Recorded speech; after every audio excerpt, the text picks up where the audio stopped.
चारों तरफ अंधेरा छाया हुआ था। मैं उस स्लेब के नीचे घुसी हुई बैठी थी।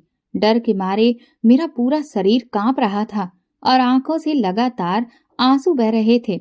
मैंने एक हाथ में चाकू पकड़ रखा था, जिसे सामने की तरफ तान रखा था, और दूसरे हाथ से मैंने अपने मुंह को कसकर दबा लिया, क्योंकि मुझे सामने से किसी के कदमों की आहट सुनाई दे रही थी।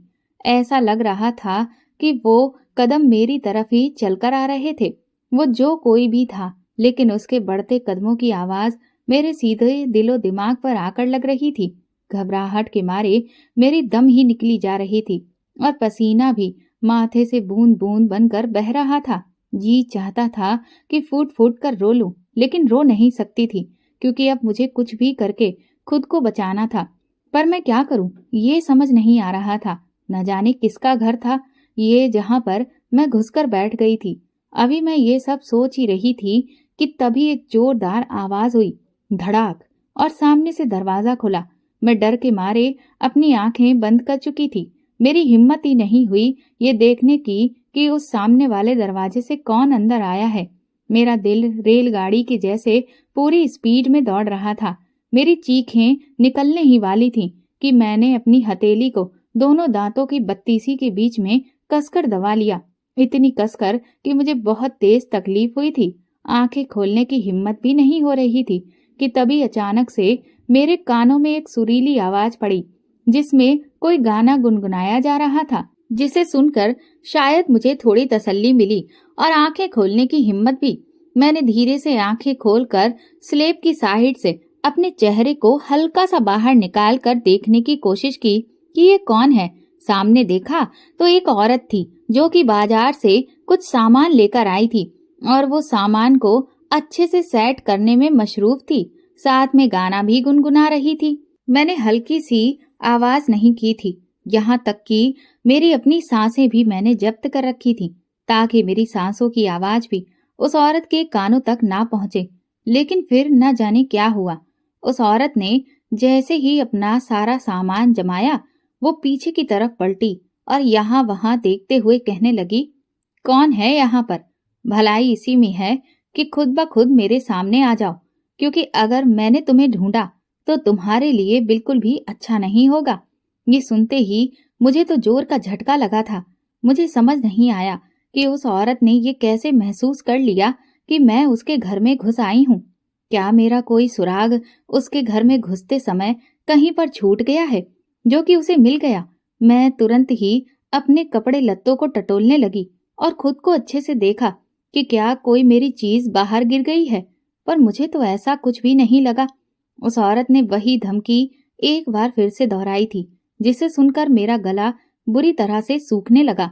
थूक भी ऐसा लग रहा था कि निगलने में बहुत दिक्कत हो रही थी। दिल और दिमाग में जंग सी छिड़ने लगी। क्या किया जाए और क्या ना किया जाए? क्या बाहर निकलकर इस औरत को बता दिया जाए कि मैं हूं यहाँ और मैं कोई चोर नहीं हूँ, मेरे साथ वो कुछ भी ऐसा वैसा ना करे? लेकिन फिर दिमाग ने कहा कि नहीं, गलती से भी बाहर निकलने की भूल मत करना, क्योंकि अगर ये औरत भी धोखेबाज निकली तो ये कहीं मुझे उस जहन्नुम में दोबारा से ना पटक दे। मैं ये सब अभी सोच ही रही थी और फैसला नहीं कर पा रही थी कि तभी अचानक से वो औरत ठीक मेरे सामने आकर बैठ गई। उसने स्लेब के नीचे से झांक कर मुझे देख लिया। सोच कर देखिए, आप अपनी किसी सोच में डूबे हों और अचानक से कोई आपके सामने आ जाए, कोई ऐसा जिसके सामने आने से आपकी रूह भी कांप रही हो, तो आपका क्या हाल होगा? वही हाल मेरा था। मेरी तो चीख ही निकल गई थी। मैं बहुत ताकत के साथ चिल्लाई थी और मैं तुरंत ही एक झटके में उसकी तरफ चाकू को आगे बढ़ाकर उसे डराने की कोशिश करने लगी।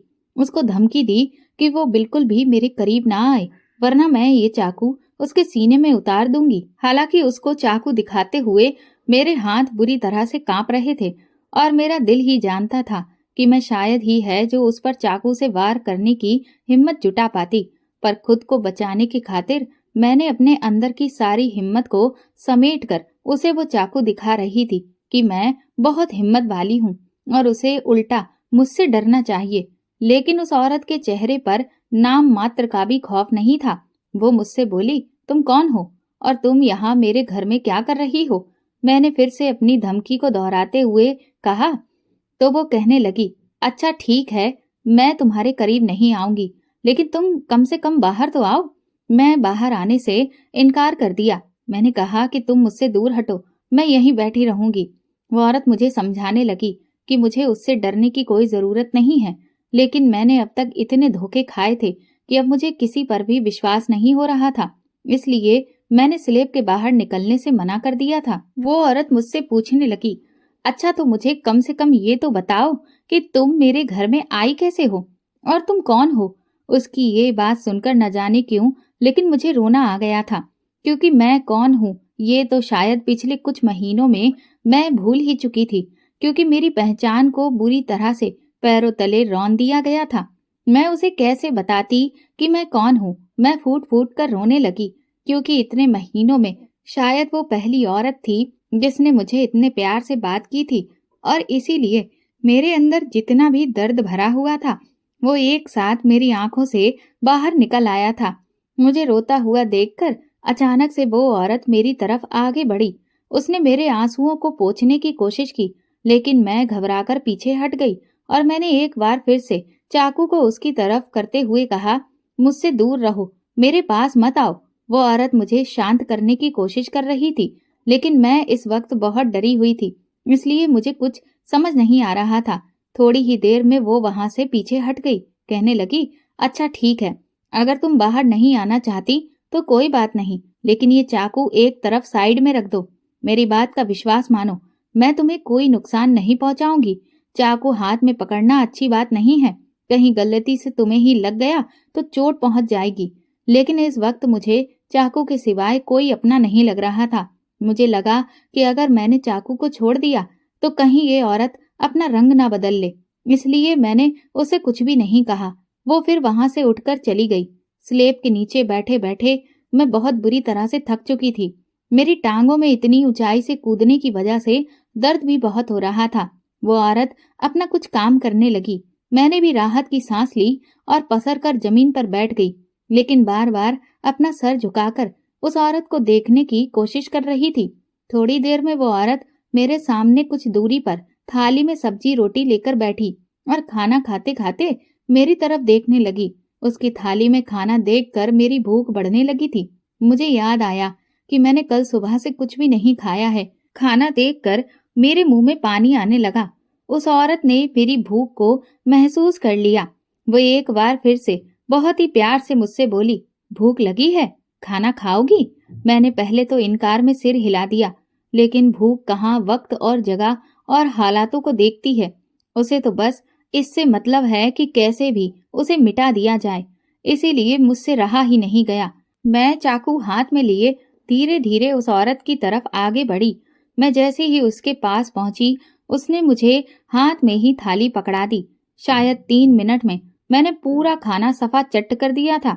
उस औरत ने मेरे सर पर प्यार से हाथ फेरा, जिससे मेरी आंखों में आंसू आ गए थे। ये दुलार मुझे आखिरी बार मेरी माँ से ही मिला था।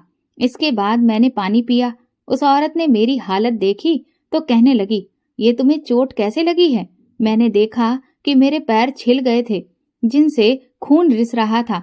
उसने मुझे हाथ से पकड़कर अपने बेड पर बिठाया। मैंने एक हाथ में अभी भी चाकू पकड़ा हुआ था, क्योंकि मेरे मन में अभी भी बहुत डर समाया था। थोड़ी देर में वो औरत मरहम पट्टी ले आई और उसने मेरे घाव पर मलहम लगाया। फिर वो मेरे पास बैठ गई। उसने एक बार फिर से मेरे सर पर हाथ फेर कर कहा, बेटा, मुझ पर विश्वास करो, मैं तुम्हें कोई नुकसान नहीं पहुंचाऊंगी। एक बार मुझे बताओ तो सही कि तुम कौन हो और तुम्हारा नाम क्या है, और तुम यहाँ मेरे घर में कैसे आई? क्या तुम इस खिड़की से आई हो? मैंने हाँ में सिर हिला दिया। मैंने कहा, आंटी, मैं आपको अपने बारे में सब कुछ बताऊंगी, लेकिन प्लीज मुझे धोखा मत दीजिएगा, मुझे उन लोगों के हवाले मत करिएगा, मैं आपके आगे हाथ जोड़ती हूँ। वो आंटी कहने लगी, तुम किन लोगों की बात कर रही हो? मैंने कहा, वो बुरे लोग जो मुझसे बुरा काम करवाते हैं। आंटी कहने लगी, तुम्हारा नाम क्या है? मैंने कहा, मैं आपको अपना कौन सा नाम बताऊं, क्योंकि पिछले कुछ महीनों में मेरे 7-8 नाम बदल चुके हैं। मैं तो अपना असली नाम भी भूलने लगी हूँ। अब आंटी ने मुझसे कहा, तुम मुझे बताओ कि तुम्हारे साथ आखिर हुआ क्या है। मैंने आंटी से कहा, मेरा नाम रूपाली है। मुझे पढ़ने लिखने का बहुत शौक था। मेरी इंग्लिश सरकारी स्कूल में पढ़ने के बावजूद भी बहुत अच्छी थी, क्योंकि मुझे बचपन से ही इंग्लिश में बहुत रुचि थी और इसीलिए मुझे जहाँ कहीं भी इंग्लिश लिखी दिखती थी, मैं उसे पढ़ने की कोशिश करती थी। ना सिर्फ मैं किताबों में अंग्रेजी पढ़ लेती थी, बल्कि अंग्रेजी अखबारों को भी मैं चटपट पढ़ लिया करती थी, जिसे देखकर मेरी माँ गर्व से फूली नहीं समाती थी। मेरी एक बड़ी बहन है जो कि मुझसे सिर्फ 1 साल बड़ी है, जिसका नाम मौसमी है। मैं 13 साल की थी और मेरी बहन 14 साल की थी। हम लोग बहुत गरीब थे। मेरी माँ बेचारी मजदूरी करके और जंगल से लकड़ियां इकट्ठा करके उन्हें बाजार में बेचकर जैसे तैसे हमारा घर चलाती है, और मेरे पापा तो सिर्फ शराब पीने और माँ के साथ मारपीट करने के अलावा कोई काम नहीं करते थे। माँ उन्हें कई बार समझाती थी कि वो भी कोई काम करें तो घर में थोड़ा हाथ बट जाएगा, लेकिन पापा को तो किसी भी बात से कोई फर्क ही नहीं पड़ता था। उन्हें तो रोज शाम को पीने के लिए शराब चाहिए थी, जिसके लिए वो अक्सर माँ के साथ मारपीट करके उनसे जबरदस्ती उनकी मेहनत की कमाई छीन कर ले जाते थे। लेकिन मेरी माँ बेचारी फिर भी हम दोनों बहनों को पढ़ाने लिखाने के लिए खूब मेहनत करती थी। पापा की हरकतों से हम लोग बहुत परेशान रहते थे। माँ अक्सर मुझसे कहती थी कि मुझे तुझसे ही उम्मीद है रूपाली, क्योंकि तू पढ़ने में बहुत तेज है और तू चिंता मत कर, मैं तेरे लिए पाई पाई जोड़ कर रखूंगी ताकि तुझे मैं डॉक्टर बना सकूं। और तू भी बेटा खूब मेहनत से पढ़ाई करना, ताकि हमारे घर के हालात भी बदल सकें और तेरी बहन को भी तुझसे सहारा मिल सके। वो भले ही पढ़ने में तेरे जितनी होशियार नहीं है, लेकिन फिर भी मैं चाहती हूँ कि वो भी कोई ना कोई नौकरी जरूर करे। माँ की ऐसी बातों से हम दोनों बहनें बहुत खुश होती थीं और इतनी कम उम्र से ही मैं बड़े होकर डॉक्टर बनने के सपने देखने शुरू कर दिए थे।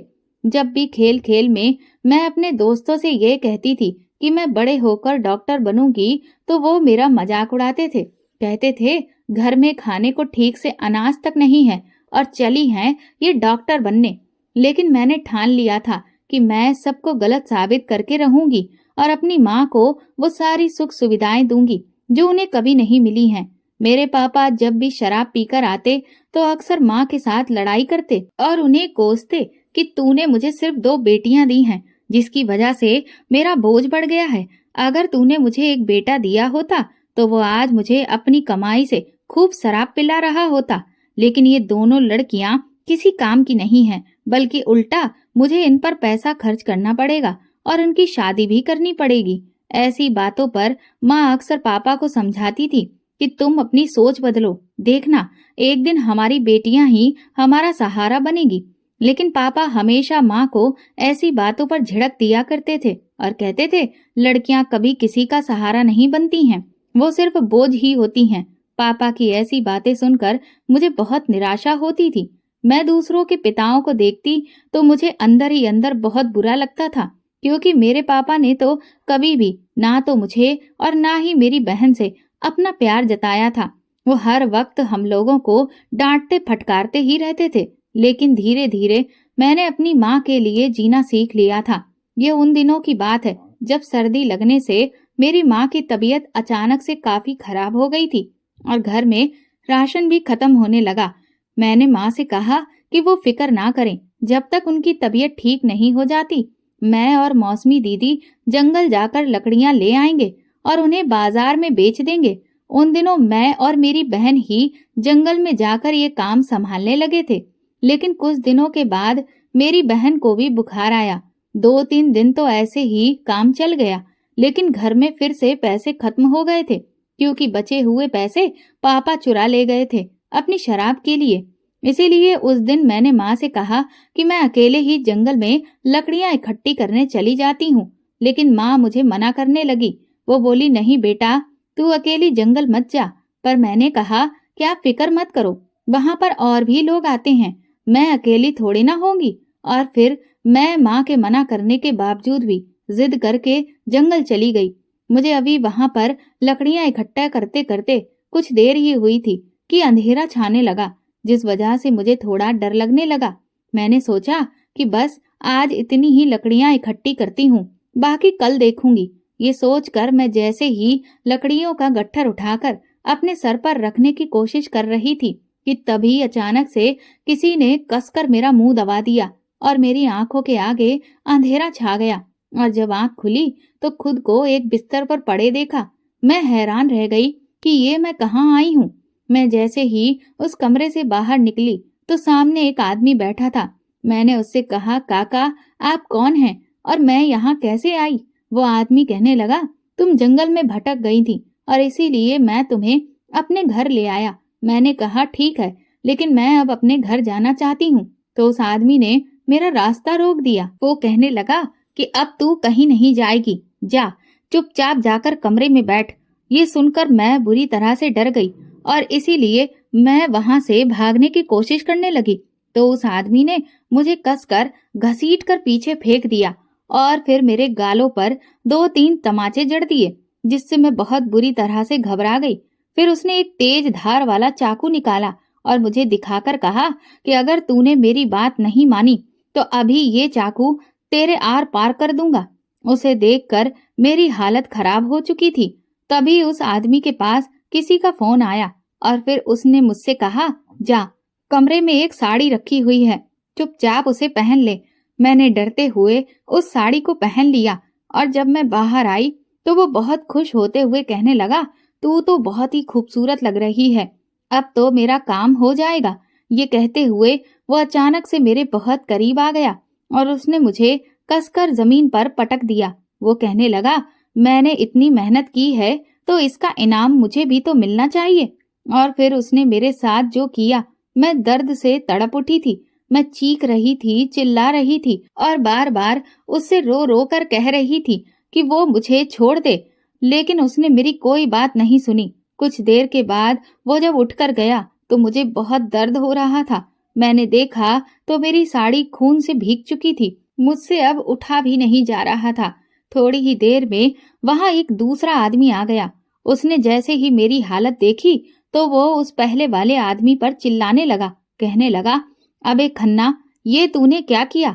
अब इसकी कीमत कम हो जाएगी। वो आदमी बोला, अरे ऐसा नहीं है सुभाष, एक बार में कुछ नहीं होता। तू देख, इसकी उम्र ही कितनी है, इतनी कम उम्र की लड़की का दाम बहुत अच्छा मिलेगा, इसीलिए तू फिक्र मत कर। ये सुनते हुए सुभाष नाम का वो आदमी बोला, ये तो तूने सही कहा, सच कहता हूँ, इस लड़की को देखकर मेरा तो खुद का भी ईमान डोल गया। और फिर उस दूसरे आदमी ने भी मेरे साथ वही किया जो पहले वाले ने किया था। मैं उससे भी रो रो कर गुहार लगाती रही कि मेरे साथ ऐसा ना करे, लेकिन वो नहीं माना। मैं दर्द से तड़प रही थी, लेकिन उन दोनों में से किसी को भी मुझ पर तरस नहीं आया। उन्होंने जल्दबाजी में मुझे कुछ खाने को दिया और कपड़े बदलने को बोला। जब मैं कपड़े बदल कर आई तो मुझसे चला भी नहीं जा रहा था। फिर वो कहने लगे, जा उस पर्दे के सामने खड़ी हो जा। मैं जब वहां पर खड़ी हुई तो बोले, मुस्कुरा मुस्कुरा के दिखा, नहीं तो बहुत मार पड़ेगी। मैं जबरदस्ती मुस्कुराई तो उन्होंने मेरी फोटो खींच ली। मुझे समझ नहीं आ रहा था कि ये मेरे साथ हो क्या रहा है। मैं बार बार उनसे मिन्नतें कर रही थी कि मुझे माँ के पास जाना है, मुझे घर जाना है, लेकिन उन दोनों पर मेरी किसी भी बात का कोई असर नहीं था। अगले दिन वो सुभाष नाम का आदमी जब लौट कर आया तो उसके हाथ में कुछ कागज थे जिनमें मेरी तस्वीर लगी हुई थी। मैंने उनकी बातें सुनी तो वो कह रहे थे, अब बांग्लादेश से हमें भारत जाना होगा, लेकिन बॉर्डर पार करने में कोई दिक्कत तो नहीं होगी। तो वो खन्ना नाम का आदमी बोला, अरे तुम बिल्कुल फिक्र मत करो, मैंने सारी सेटिंग कर ली है, बस उन लोगों को उनका हिस्सा दे देना, कोई तुम्हें हाथ तक नहीं लगाएगा। और हाँ, इस लड़की पर नजर रखना, ये कहीं भी अपना मुंह ना खोले, बस इस बात का ख्याल रखना। थोड़ी ही देर में वो सुभाष मुझसे बोला, चल जल्दी से कपड़े बदल, हमें निकलना है। मैं रोने लगी। मैंने कहा कि मैं कहीं नहीं जाऊंगी, पर उसने मेरी गर्दन पर चाकू रख दिया और कहा कि अगर एक बार भी इनकार किया तो तेरी खैर नहीं। मैं बुरी तरह से डर गई। जंगल के रास्ते से वो मुझे घसीटता हुआ ले जाने लगा। वो लगातार शराब पी रहा था। मैं बीच बीच में रोती और उससे कहती कि वो मुझे छोड़ दे, लेकिन उसे मुझ पर तरस नहीं आया। वो मुझसे चिढ़ने लगा, बोला, तूने मेरा दिमाग खराब करके रख दिया है, तब से तेरा मुंह बंद ही नहीं हो रहा। उसने मेरी गर्दन पर चाकू रखकर कहा कि अब एक बार और तेरे मुंह से आवाज निकली तो तेरे टुकड़े करके यहीं जंगल में फेंक दूंगा और फिर तुझे जानवर खा जाएंगे। ये सुनते ही मैं बुरी तरह से डर गई थी। इस वक्त तड़के 4 बजे सुबह का समय था। पूरा जंगल जंगली जानवरों की आवाजों से गूंज रहा था। हर तरफ अंधेरा था। ऐसा माहौल देखकर मेरे पैर थर-थर कांप रहे थे। और फिर उस आदमी ने फिर से मेरे साथ वही गलत काम किया। मैंने ये सब कुछ इतना झेला था कि मेरा शरीर जवाब देने लगा था। वो मुझे घसीटता हुआ एक ऐसी जगह पर लेकर गया जिसे वो लोग बॉर्डर कहकर पुकार रहे थे। वहां काफी सारे लोग थे और पुलिस भी लगी हुई थी, जो कि लोगों को धक्का मार मार कर एक कांटेदार रस्सी के नीचे से निकाल रहे थे। हम जैसे ही वहां पहुंचे, वो सुभाष मुझसे बोला कि अगर तूने अपनी जरा सी भी जुबान खोली तो तुझे ये लोग गोली से मार देंगे। ये सुनते ही मैं डर गई। फिर जब हम उन पुलिस वालों के पास पहुंचे, उन्होंने कुछ कागज देखे और फिर उस आदमी ने एक पैकेट अपने हाथ से निकालकर उन लोगों को थमा दिया, जिसे देखकर उन पुलिस वालों के चेहरे पर मुस्कुराहट आ गई। उसके बाद मैं एक गाड़ी से बैठकर जिस शहर में आई वो कोलकाता था। वहां पहुंचकर उस सुभाष ने मुझे एक औरत के हवाले किया जिसका पति भी उसके साथ था। सुभाष ने कहा कि अब 2 हफ्ते के लिए तुम इसे संभालो, 2 हफ्ते के बाद मैं इसे वापस लेने आऊंगा। वो औरत कहने लगी, सच सच बता, माल बिल्कुल पक्का है ना? वो आदमी बोला, अरे मेरी बात का विश्वास कर, तुझे इससे इतनी कमाई होगी जितना तूने सपने में भी नहीं सोचा होगा। ये सब सुनकर वो औरत बहुत खुश हो गई। वो आदमी मुझे छोड़कर वहां से जाने लगा तो मैंने उससे कहा, काका मुझे छोड़कर मत जाओ, मुझे मेरे घर जाना है। उसने मेरे गाल पर खींचकर एक तमाचा मारा और कहने लगा कि अगर तूने चुपचाप काम अच्छे से नहीं किया और मुझे कोई भी शिकायत मिली तो याद रखना, तू कभी अपने घर वापस लौट कर नहीं जा पाएगी। ये सुनते ही मैं बुरी तरह से डर गई। मैं पूरे 2 हफ्ते तक कोलकाता में उस औरत के पास रही। उस बीच मेरे साथ एक दिन में करीब 6-7 आदमियों ने वो किया जो मैं पिछले 3 दिन में झेल चुकी थी। वो औरत मुझे खाने को भी बहुत कम देती थी। 2 हफ्ते के बाद वो सुभाष मुझे लेने फिर से आ गया और उस मोटी औरत ने उसे ढेर सारे पैसे दे दिए। इसके बाद वो मुझे लेकर पंजाब पहुंचा। हम पंजाब की ट्रेन में सवार हो चुके थे और उस आदमी ने मुझे बिल्कुल पंजाबी लड़कियों के जैसे पटियाला सूट पहना कर रखा था। उसने मुझे डराते हुए कहा कि तेरा नाम अब निमृत कौर है। पूरे रास्ते अपना मुंह एक बार भी मत खोलना, लेकिन अगर कोई कुछ पूछे तो अपना यही नाम बताना, समझ गई ना? इसके बाद उसने मुझे एक गोली खाने को दी और बोतल में पानी दिया। मैंने चुपचाप वो गोली खा ली, लेकिन मुझे नहीं पता था कि वो गोली किस चीज के लिए थी। फिर वो मुझे एक होटल में लेकर गया। वहां पहुंचते ही उसने मुझसे कहा कि फटाफट से तैयार हो जा, क्योंकि हम आज से ही काम शुरू कर देंगे। आज से लगभग 1 हफ्ते तक हम यहीं रहेंगे और रोज रात तुझे अच्छे से काम करना है। जो भी ग्राहक तेरे पास आएगा तुझे उसे खूब खुश कर देना है। हर रात मेरे पास कभी कोई पंजाबी पगड़ी लगाए हुए तो कभी हट्टे कट्टे दूसरे आदमी आते। मैं उनके सामने भी रो रो कर गुहार लगाती कि वो मेरी मदद कर दे, मुझे मेरी माँ के पास पहुंचा दे, लेकिन उनमें से भी किसी को मेरे ऊपर तरस नहीं आया, बल्कि उल्टा वो मेरी शिकायत सुभाष से लगा देते कि मैं रो रही थी। जिस बात से खफा होकर सुभाष बाद में आकर मुझे बहुत पीटता था। 1 हफ्ते तक मेरे साथ यही सब होता रहा और फिर वो सुभाष मुझे गुजरात लेकर गया। उसने मुझे गुजराती पोशाक पहना दी और बोला कि अब तेरा नाम हेतल है। अगर तुझसे कोई तेरा नाम पूछे तो तुझे यही नाम बताना है। और उसने फिर से मुझे एक गोली खाने को दे दी थी। गुजरात पहुंचने के बाद भी मेरे साथ यही सब होता रहा। वहां तो वो मुझे कई बड़े नेताओं और पुलिस वालों के पास भी ले गया। मैं उन पुलिस वालों के सामने भी रो रो कर गुहार लगाती कि पुलिस तो कम से कम मेरी मदद के लिए होती है, वो मेरी मदद कर दे। लेकिन उनमें से किसी को भी मुझ पर तरस नहीं आया, बल्कि वो लोग मुझे हर रात रौंदते रहते थे। इसके बाद वो सुभाष मुझे हरियाणा ले गया। वहां पहुंचकर उसने मुझे एक औरत के हवाले कर दिया। कहने लगा, 1 महीने के लिए अब ये लड़की तेरे हवाले है, जितना पैसा कमाना चाहती है कमा ले, ऐसी लड़की तुझे अभी तक नहीं मिलेगी। उस औरत ने मेरा चेहरा कसकर अपनी मुट्ठी में जब्त किया और पूरे चेहरे को अच्छे से मुआयना करते हुए बोली, माल तो बहुत अच्छा है और खूबसूरत भी बहुत है। चल ठीक है, तू जितनी रकम मांगता है मैं उतनी रकम तुझे दे देती हूँ। वो सुभाष मुझे उस औरत के हवाले करके वहां से चला गया। फिर वो मुझे अपने घर पर लेकर गई और मुझसे कहने लगी, देख लड़की, ग्राहक भगवान के समान होता है और उसे अच्छे से खुश रखना। अगर जरा सी भी शिकायत मिली ना तो तेरी हालत खराब कर दूंगी। मैंने उससे कहा कि मुझे बहुत तकलीफ हो रही है, मुझसे अब ये सब सहन नहीं हो रहा है, मुझसे बिल्कुल भी झेला नहीं जा रहा है। पर उस औरत ने कहा कि मैं तुझे यहाँ मुफ्त की रोटियां खिलाने के लिए नहीं लाई हूँ, समझ गई ना? मैंने कोई धर्मशाला नहीं खोल रखी है, इसलिए अपना मुंह बंद रख और चुपचाप काम पर लग जा। रात होते ही फिर से मेरे साथ वही खेल खेला जाने लगा, लेकिन सच में मुझे बहुत तकलीफ हो रही थी, इसीलिए मुझसे झेला ही नहीं जा रहा था। मैं बहुत बुरी तरह से रो रही थी, जिससे वो आदमी चिढ़ गया और उसने बाहर जाकर उस औरत से मेरी शिकायत कर दी। वो औरत कमरे में आई और उसने मुझे जमकर पीटा। बोली, नाटक करती है, बहुत तकलीफ हो रही है ना?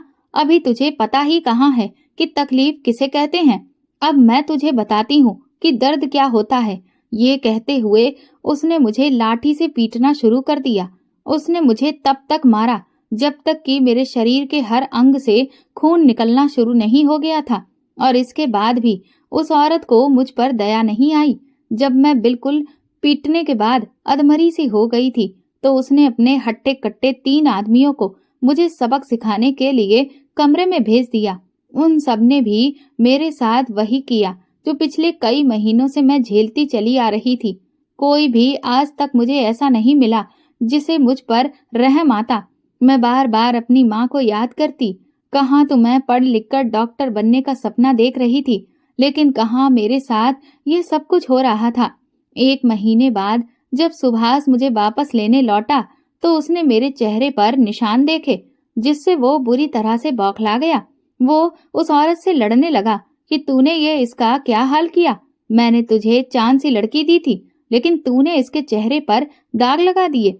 वो औरत कहने लगी, तो मैं क्या करती? इसके नखरे थे कि खत्म ही नहीं हो रहे थे, इसीलिए मुझे गुस्सा आ गया।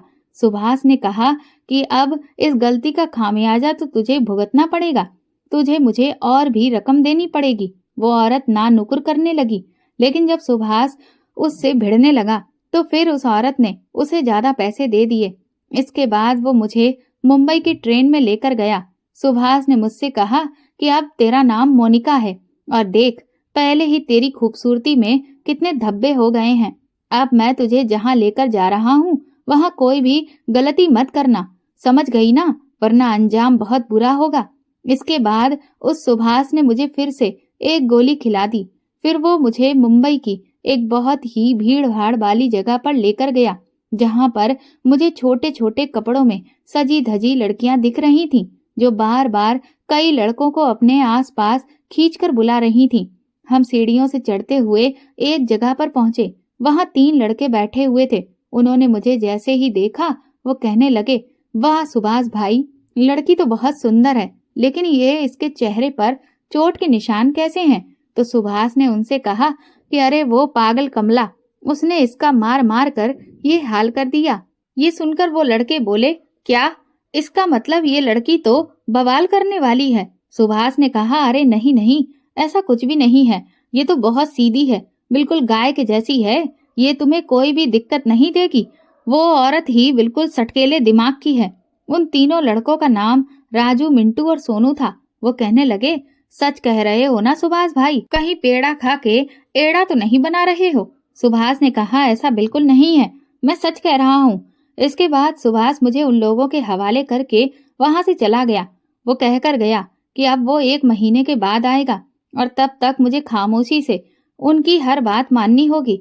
इतने दिनों से मैं जो कुछ भी झेल रही थी उसे झेल झेल कर मेरे अंदर की हिम्मत बिल्कुल टूट चुकी थी और मैं नाउम्मीद हो चुकी थी। अब मैं कभी भी अपनी माँ से नहीं मिल पाऊंगी। उन 3 लड़कों में से एक लड़का जिसका नाम सोनू था, वो मुझे अपने साथ एक चौल में लेकर गया जहां पर एक लड़की रह रही थी। उसने मुझे उसके हवाले करते हुए कहा कि इसे तू अपने पास रख ले। हमारे अड्डे पर थोड़ा लफड़ा चल रहा है। हम किसी भी तरह की मुसीबत में नहीं पड़ना चाहते, इसलिए दोपहर में तू इसे अपने पास रख। रात को हम इसे ले जाया करेंगे और सुबह वापस तेरे पास छोड़ देंगे और तुझे तेरे हिस्से के पैसे दे दिए जाएंगे। ये सुनकर वो लड़की बहुत खुश हो गई। उनके जाने के बाद मैंने सोचा कि मैं इस लड़की से मदद मांग कर देखती हूँ। मैंने उससे कहा, दीदी प्लीज मेरी मदद करिए। मेरी इस बात पर वो लड़की एकदम से मुझ पर भड़क गई। कहने लगी, देख यहाँ फालतू का ड्रामा नहीं करने का।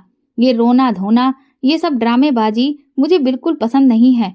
अब तू जिस धंधे में आ चुकी है वहां से अब तू कभी नहीं निकल सकती, इसलिए चुपचाप इसे अपनी किस्मत समझ और इसी में खुश रहे। समझ गई? तो तेरे लिए जीना भी आसान हो जाएगा। फिर वो मुझसे बोली, तूने कुछ खाया है? मैंने ना में सिर हिला दिया। उसके बाद उसने मुझे दाल चावल खाने को दिए। वो कहने लगी, अब दोबारा से अपना कोई नाटक मेरे सामने लेकर मत आना, वरना 2 चमाट तेरे गालों पर लगा दूंगी, समझी ना? शाम को मुझे भी अपने धंधे पर जाना है, इसलिए मेरा मूड बिल्कुल खराब मत कर। ये कहकर वो वापस कमरे में चली गई। मैं चुपचाप वहीं सोफे पर बैठ गई और फिर अपनी माँ और बहन को याद करने लगी और खुद को समझा लिया कि अब मैं कभी भी उनसे मिल नहीं पाऊंगी। तभी मुझे बाहर से आता हुआ शोर सुनाई दिया, इसलिए मैं खिड़की के पास आ गई। खिड़की से बाहर झांक कर देखा तो मुझे कुछ लड़कियां दिखाई दी जो अपनी माँ का हाथ थामे बाजार में घूम रही थीं। उन्हें देखकर मेरी आंखों से आंसू बहने लगे। मुझे अपनी माँ की बहुत याद आ रही थी। मैं भला अपनी माँ को कैसे भूल जाऊं? मेरी माँ मुझे ही तो आस लगाए बैठी थी कि मैं उसकी जिंदगी को खुशियों से भर दूंगी, लेकिन मेरी तो खुद की जिंदगी बर्बाद हो गई थी। शाम हुई तो वो तीनों लड़के मुझे लेने के लिए आ गए। उन्होंने मुझे छोटे छोटे स्टाइलिश कपड़े पहनाए और फिर एक अजीब सी जगह पर लेकर गए। वो कहने लगे, 1 घंटे आराम कर ले, 1 घंटे के बाद ही तेरा काम शुरू हो जाएगा, समझ गई ना? मैं चुपचाप वहां बैठ गई तो वो खुश होकर कहने लगे, सच में सुभाष ने सही कहा था, तू तो गाय है गाय। अच्छा है, अपने को भी कोई टेंशन नहीं। इतना कहकर वो लोग वहां से निकल गए थे। मैं कुछ देर जिंदा लाश के जैसी पड़ी रही और सोचती रही कि कुछ ही देर में मेरे साथ फिर से वही सब होगा। फिर से मुझे दर्द और तकलीफ से गुजरना पड़ेगा। लेकिन एक बार फिर से मेरी आंखों के सामने मेरी माँ का चेहरा आ गया और मैं अपने अंदर हिम्मत जुटाने लगी। मैंने सोचा कि कुछ भी करके मुझे यहाँ से भागना ही होगा। मैं इस सब को इस तरह से स्वीकार नहीं कर सकती। यह मेरी जिंदगी नहीं है। यही सोचते हुए मैंने अपने चारों तरफ देखना शुरू कर दिया कि मैं यहाँ से कैसे बाहर निकलूं। दरवाजे पर गई तो देखा कि वो लोग बाहर से ताला लगाकर गए थे। मैं भागकर खिड़की के पास पहुंची तो देखा कि खिड़की तो बहुत ही ऊंचाई पर थी। इतनी ऊंचाई से कूदने की मेरी हिम्मत बिल्कुल भी नहीं थी। लेकिन जैसी जिंदगी मैं जी रही हूँ और मुझ पर हर दिन जो जुल्म हो रहे थे, उससे बेहतर तो ये ही था कि मैं यहाँ से कूद जाऊं। मुझे लगा और इसीलिए मैंने आंखें बंद की और हिम्मत करके इतनी ऊंची खिड़की से मैंने नीचे छलांग लगा दी, जिसकी वजह से मेरे पैरों में चोट आ गई थी। मैं एक बार लंगड़ाकर खड़ी हुई और लड़खड़ाकर दोबारा गिर गई, पर तभी मेरी नजर उन्हीं लड़कों पर पड़ी जो मुझे यहाँ पर लाए थे, जिससे मैं डर गई और अंधाधुंध भागने लगी। उन लोगों ने भी मुझे देख लिया था। वो एकदम से चिल्लाने लगे, ए लड़की, किधर भाग रही है? मैं लगातार भागे जा रही थी। मुझे समझ नहीं आ रहा था कि मैं कहाँ जाऊं, किससे मदद मांगूं। और फिर तभी मुझे आपके घर की खिड़की खुली दिखाई दी और मैं सीधा अंदर आ गई। मुझे बहुत डर लग रहा था। मुझे लग रहा था कि उन लोगों ने मुझे आपके घर के अंदर आते हुए जरूर देख लिया होगा और वो आएंगे और मुझे दोबारा से पकड़कर वापस ले जाएंगे। इसीलिए मैंने अपने हाथ में चाकू पकड़ लिया ताकि अगर वो मेरे पास आए तो मैं उन पर चाकू से हमला कर दूंगी। मेरी पूरी बात सुनने के बाद आंटी ने मुझे अपने गले से लगा लिया। वो कहने लगी, तुमने बहुत कुछ बर्दाश्त किया है रूपाली, लेकिन अब तुम्हें डरने की जरूरत नहीं है। तुम मुझ पर भरोसा कर सकती हो और मैं तुम्हें तुम्हारी माँ के पास हर हाल में पहुंचाऊंगी। ये मेरा तुमसे वादा है। आंटी मुझसे बोली, लेकिन मुझे ये बताओ कि उस आदमी ने अचानक से तुम्हें जंगल से कैसे उठाया? मैंने आंटी से कहा कि मुझे ये सब नहीं पता कि मैं उस आदमी तक कैसे पहुंची। तभी अचानक से दरवाजे पर जोरदार दस्तक हुई, जिससे मैं बुरी तरह से डर गई और आंटी के गले लग गई। आंटी ने कहा, तुम घबराओ नहीं। मैंने आंटी से कहा, आंटी अगर वही लड़के हुए तो? आंटी ने कहा, तुम फिक्र मत करो, तुम इस बेड के नीचे छुप जाओ। मैं तुरंत ही उस बेड के नीचे छुप गई और वहां से दरवाजे की तरफ देखने लगी। आंटी ने जैसे ही दरवाजा खोला तो सामने वही लड़के खड़े हुए थे, जिन्हें देखकर मेरी जान एक बार फिर से हलक में अटक गई। वो मेरे बारे में पूछने लगे कि आपने एक 13 साल की लड़की को यहाँ कहीं देखा है? उनमें से एक लड़का बोला, दरअसल वो मेरी बहन है और यहाँ पर नई नई आई है। वो रास्ता भटक गई है और खो गई है, इसलिए सोचा कि शायद किसी के घर पहुंच गई हो। आंटी ने कहा कि नहीं, मैं तो ऐसी किसी भी लड़की को नहीं देख पाई हूँ। इसके बाद आंटी ने दरवाजा बंद कर लिया। मैंने राहत की सांस ली। आंटी मेरे पास आई और वो कहने लगी कि हमें पुलिस स्टेशन जाना होगा। मैंने आंटी से कहा, नहीं, हम पुलिस के पास नहीं जाएंगे, क्योंकि पुलिस ने भी तो मेरे साथ वही सब किया था। आंटी ने कहा, तुम फिक्र मत करो, मैंने कहा ना कि मैं तुम्हारे साथ हूँ। अब तुम्हारे साथ कुछ भी गलत नहीं होगा, लेकिन हमें तुम्हें तुम्हारे घर पहुंचाने के लिए पुलिस के पास हर हाल में जाना ही होगा, क्योंकि तुम इस देश की नहीं हो, तुम दूसरे देश की हो। मुझे तो आंटी की कुछ बातें बिल्कुल समझ नहीं आ रही थी। थोड़ी ही देर के बाद आंटी बाजार गईं और जब वापस लौटी तो उनके हाथ में 2 बुरके थे। उन्होंने मुझसे कहा कि ये बुरके पहन लो, इन्हें तुम्हें कोई भी पहचान नहीं पाएगा। मैंने फटाफट से वो बुरका पहन लिया और फिर मैं आंटी का हाथ पकड़कर घर से बाहर निकली। मुझे बहुत डर लग रहा था कि तभी कुछ दूर चलने के बाद मेरी नजर उन लड़कों पर पड़ी। वो अभी भी मुझे ही ढूंढ रहे थे। आंटी ने मुझसे कहा, रूपाली, बिल्कुल भी डरना नहीं, एकदम नॉर्मल होकर चलना। अगर तुम घबराई तो उन लोगों को हम पर शक हो सकता है, इसलिए बिल्कुल शांत रहना। मैंने हाँ में अपना सिर हिला दिया, लेकिन कुछ दूर चलने के बाद अचानक से मेरा पैर लड़खड़ा गया और मेरी चीख निकल गई और तभी उनमें से एक लड़के की नजर मेरे ऊपर पड़ी और वो अपने बाकी के साथियों से चिल्लाकर बोला, वो रही लड़की। ये सुनते ही मेरे और आंटी के होश उड़ गए। आंटी ने मेरा हाथ पकड़ा और वो बोली, भागो रूपाली। मैंने अपनी पूरी ताकत से उनके साथ भागना शुरू कर दिया था।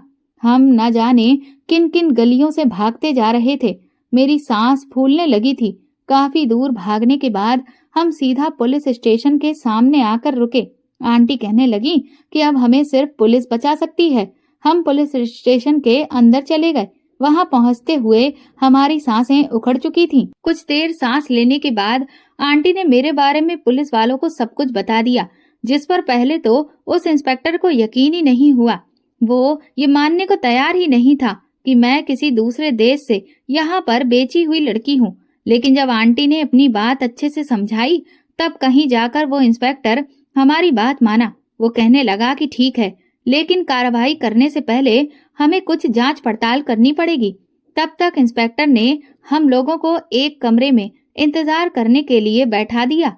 थोड़ी देर के बाद एक कांस्टेबल हमारे लिए चाय लेकर आया। इस सब भागम भाग में मुझे भी बहुत भूख लगने लगी थी, इसीलिए मैंने तुरंत ही चाय पी ली। लेकिन चाय पीते ही न जाने क्यों मेरा सर बहुत भारी होने लगा और फिर मेरी आंखें बंद होने लगीं और जब मेरी आंखें खुली तो होश उड़ चुके थे। हम लोग किसी एक बहुत बड़ी जगह पर पहुंच चुके थे। शायद वो कोई फैक्ट्री थी। मेरे सामने ही आंटी भी बेहोशी की हालत में पड़ी हुई थी। थोड़ी ही देर में उन्हें भी होश आ गया। वो तुरंत ही उठकर मेरे पास आई और कहने लगी, रूपाली, तुम ठीक तो हो? मैंने आंटी से कहा कि हम यहाँ कैसे आ गए। इससे पहले कि वो मुझसे कुछ भी कहती कि तभी वही 3 लड़के और वो सुभाष वहां पर दाखिल हुए और उनके साथ वो पुलिस इंस्पेक्टर भी था। वो सब जोर जोर से हंसने लगे। कहने लगे, तुम लोगों को क्या लगा कि तुम लोग हमसे बच जाओगे? आंटी ने इंस्पेक्टर से कहा कि इसका मतलब तुम भी लोगों के साथ मिले हुए हो। वो इंस्पेक्टर बोला, हाँ तो और क्या, तुम्हें क्या लगता है कि मैं तुम्हारी मदद करूंगा? अरे अगर तुम्हारे जैसे कीड़े मकोड़ों की मदद करूंगा तो फिर ऐश की जिंदगी कैसे जीऊंगा? मैंने आंटी से रोते हुए कहा कि मैंने आपसे कहा था ना कि मैं पुलिस के पास नहीं जाऊंगी। सारी पुलिस झूठी है। देख लीजिए, ये इंस्पेक्टर भी ऐसा ही निकला। वो सुभाष गुस्से में मेरी तरफ आगे बढ़ा और उसने एक जोरदार तमाचा मेरे गाल पर मारा और मुझे गंदी गंदी बातें कहते हुए कहने लगा, तेरी इतनी हिम्मत कि तूने भागने की हिमाकत की। अब तू देख मैं तेरा क्या हाल करवाता हूँ। अब तक तो मैं फिर भी तुझ पर रहम खा रहा था और सिर्फ 6-7 आदमियों को ही तेरे पास भेजता था, लेकिन अब तो मैं तेरे साथ वो करूंगा जो तूने सपने में भी नहीं सोचा होगा। एक दिन में मैं 20-30 आदमियों को भेजूंगा, तब तुझे एहसास होगा कि तूने कितनी बड़ी गलती की है। आंटी ने तुरंत ही सुभाष के पेट पर एक जोरदार लात मारी, जिससे सुभाष लड़खड़ाकर काफी पीछे गिरा। उन्होंने धमकाते हुए सबसे कहा कि अगर इस लड़की को हाथ लगाने की तुम में से किसी ने भी हिम्मत की तो अंजाम बहुत बुरा होगा। सुभाष बोला, तुझे क्या लगता है कि तू अगर यहाँ से बचकर अपने घर पहुंच भी जाएगी तो भी क्या सही सलामत रहेगी? अरे वहां पहुंचने के बाद तुझे तेरा बाप दोबारा से फिर कहीं और बेच देगा। ये सुनते ही मेरे होश उड़ गए थे। मैंने कहा, नहीं, ये नहीं हो सकता। मेरे पापा ने मुझे नहीं बेचा है। वो सुभाष जोर जोर से हंसने लगा। बोला, अच्छा तुझे यकीन नहीं है तो देख, अभी मैं तुझे इस बात का सबूत देता हूँ। उसने तुरंत ही कहीं फोन लगाया और फोन स्पीकर पर डाला। तभी मुझे मेरे पापा की आवाज सुनाई दी। सुभाष ने मेरे पापा से कहा, हाँ भाई, तो अपनी बड़ी लड़की की बात कर रहे थे ना तुम? क्या नाम बताया था तुमने? तभी मेरे पापा बोले, मौसमी नाम है उसका, वो भी रूपाली की तरह बहुत खूबसूरत है। सुभाष ने कहा कि हाँ, तो मैं ये कह रहा था कि अगले हफ्ते तू अपनी उस लड़की को बेहोश करके मेरे घर पर ले आना, तुझे तेरा हिस्सा दे दिया जाएगा। ये सुनते ही मेरे पापा बहुत खुश हो गए। वो कहने लगे, अरे सुभाष भाई, आपका बहुत बहुत शुक्रिया। सच में मैं तो कब से आपके फोन का इंतजार कर रहा था। रूपाली को बेचने से जो रकम मिली थी वो तो अब खत्म होने को आ गई थी। मुझे तो समझ ही नहीं आ रहा था कि आगे शराब का इंतजाम कैसे होगा, लेकिन ये खबर सुनाकर तो आपने मुझे खुश कर दिया है। मुझे तो लगता था कि ये दोनों लड़कियां सिर्फ मेरी छाती पर बोझ ही बनेगी, लेकिन मुझे नहीं पता था कि इन दोनों को बेचकर मैं माला माल हो जाऊंगा और अपनी जिंदगी ऐश के साथ जीऊंगा। चलिए ठीक है, मैं अगले हफ्ते ही मौसमी को भी बेहोश करके आपके घर पर छोड़ जाऊंगा। इसके बाद सुभाष ने फोन काट दिया। मेरी आंखों से लगातार आंसू गिरने लगे। मुझे तो यकीन नहीं आ रहा था कि मेरे सगे बाप ने ही मुझे बेच दिया था। वो सुभाष कहने लगा, देख लिया ना, तुझे बेचने वाला और कोई नहीं, तेरा सगा बाप था। अगर तू यहाँ से बचकर दोबारा अपने घर गई ना तो तेरा बाप तुझे एक बार फिर से बेच देगा। सच्चाई जानने के बाद मेरा दिल बुरी तरह से टूट गया था। जब अपना सगा बाप ही धोखेबाज निकल सकता है तो फिर और किसी से क्या उम्मीद की जा सकती है। मुझे ये तो पता था कि मेरा बाप हम दोनों बहनों को चाहता नहीं है, लेकिन वो इतना गिरा हुआ है ये मुझे नहीं पता था। उसने सिर्फ अपनी शराब की लत को पूरा करने के लिए हम बहनों का सौदा कर दिया था और मेरी जिंदगी को नरक से भी बदतर बना दिया था। सुभाष एक बार फिर से मेरी तरफ आगे बढ़ा तो फिर से आंटी ने उसे कसकर पीटा। तभी वो इंस्पेक्टर कहने लगा, तो तू अब झांसी की रानी बनेगी, तू बचाएगी इस लड़की को। अरे अब तुझे हम लोगों से कौन बचाएगा? तुझे क्या लगता है कि अब सिर्फ ये लड़की ही इस दलदल में फंसेगी? नहीं, अब तो तेरा भी वही हाल हम करेंगे जो इस लड़की का होगा। आंटी ने कहा कि तुम सब बिके हुए हो, लेकिन फिक्र मत करो, मैं तुम्हारे सीनियर ऑफिसर्स से बात करूंगी। मैं यहाँ के आईजी को ये सारी बातें बताऊंगी। इस पर वो इंस्पेक्टर जोर से हंसा और कहने लगा, आईजी साहब से बात करना है? अरे मैडम, तो उनके पास जाने की तकलीफ आप क्यों करेंगी? मैं अभी बस थोड़ी देर में ही आपकी उनसे मुलाकात करवा दूंगा। चिंता मत करिए, वो खुद ही यहाँ पर आ रहे हैं, क्योंकि उन्होंने खुद इस लड़की को एमएलए साहब के लिए बुक करवाया था। वो एमएलए साहब को खुश करना चाहते थे, लेकिन ऐन मौके पर ये लड़की भाग गई, जिससे आईजी साहब खुद हड़बड़ा गए। और जब उन्हें पता चला कि हमने इस लड़की को ढूंढ लिया है तो वो दौड़े दौड़े इसे खुद एमएलए साहब के पास ले जाने के लिए आ रहे हैं। जैसे ही आंटी ने ये बात सुनी, उनके चेहरे का रंग उड़ चुका था। मैं फूट फूट कर रोने लगी। मैं समझ चुकी थी कि अब मैं यहाँ से कभी भी नहीं निकल सकती, बल्कि अब तो आंटी भी मेरे साथ इस सब में फंस चुकी हैं।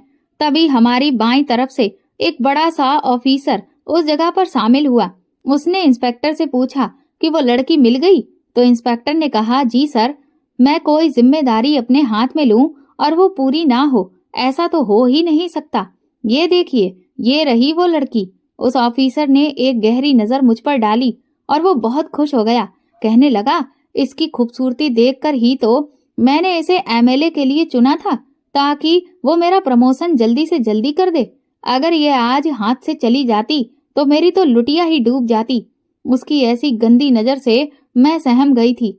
मैंने तुरंत ही आंटी के पीछे जाकर छुप गई, लेकिन जैसे ही उसकी नजर आंटी के ऊपर पड़ी, न जाने क्यों उसके कदम पीछे हटने लगे और वो अजीब सा घबराया हुआ नजर आने लगा। उसने इंस्पेक्टर से कहा, ये मैडम यहाँ क्या कर रही हैं? इंस्पेक्टर ने कहा, ये तो बहुत झांसी की रानी बन रही थी। इसने ही तो इस लड़की को पनाह दी थी और यही तो इसकी मदद कर रही थी, लेकिन अब ये भी इसी दलदल में फंसेगी। वो ऑफिसर इंस्पेक्टर पर चिल्लाया, कहने लगा, तेरा दिमाग खराब हो गया है? तुझे मालूम है कि तूने अपने साथ साथ मुझे भी कितनी बड़ी मुसीबत में फंसा दिया है? ये सुनकर वो इंस्पेक्टर, सुभाष और वो तीनों लड़के उलझन का शिकार हो गए। मैं भी समझ नहीं पा रही थी कि ये ऑफिसर आंटी को देखकर इतना डर क्यों रहा है। मैंने झांक कर आंटी के चेहरे की तरफ देखा तो वो धीरे धीरे मुस्कुरा रही थी। मुझे कुछ समझ में नहीं आ रहा था। मैंने आंटी से कहा, आंटी, ये लोग आपसे डर क्यों रहे हैं? आंटी ने मेरे सर पर हाथ फेरते हुए कहा, रूपाली, अभी तो ये सिर्फ डर रहे हैं, थोड़ी देर में ये रोएंगे भी। मैंने तुमसे कहा ना कि तुम्हें मेरे होते हुए कुछ भी नहीं होगा।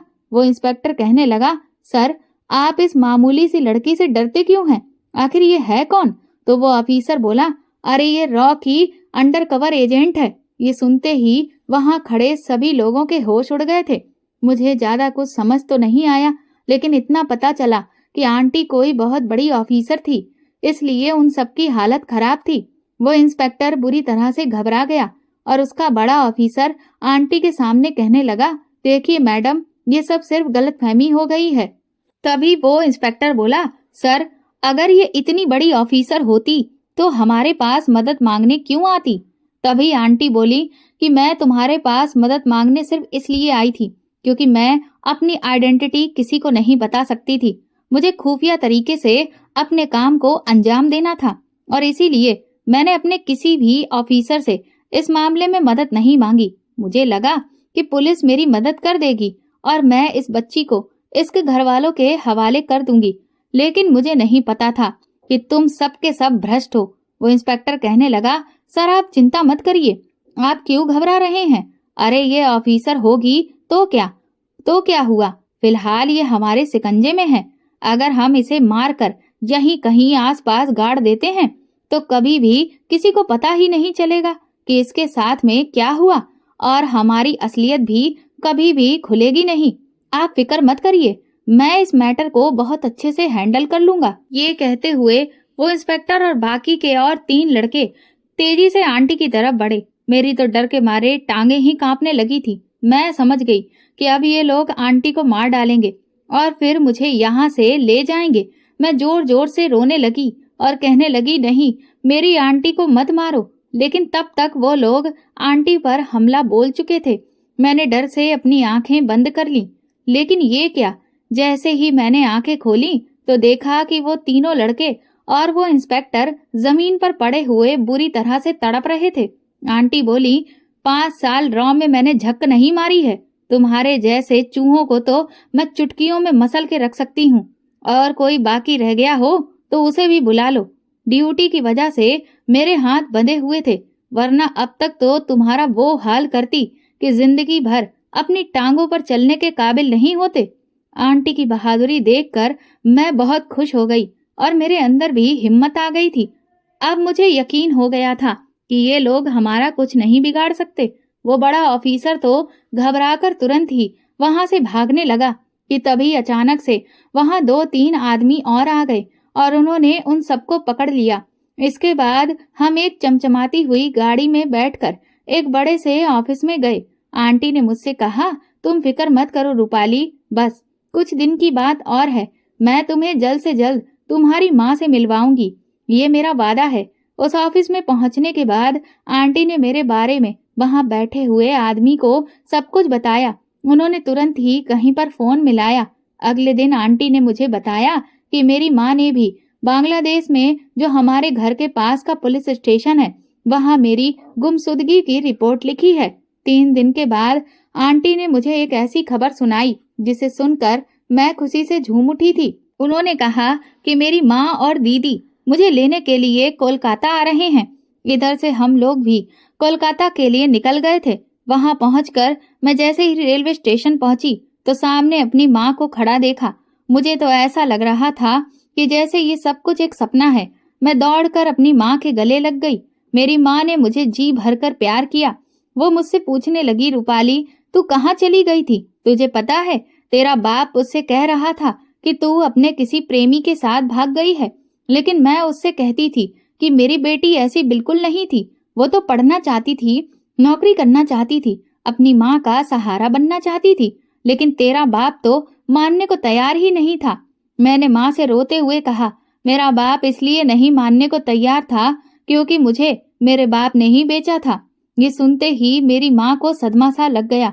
वो कहने लगी, ये तू क्या कह रही है? तभी आंटी ने आकर माँ को पूरी सच्चाई बताई, जिसे सुनकर माँ फूट फूट कर रोने लगी। वो कहने लगी, मुझे अगर ये पता होता कि मेरा पति इतना गिरा हुआ है तो मैं तो उसकी जान ही ले लेती।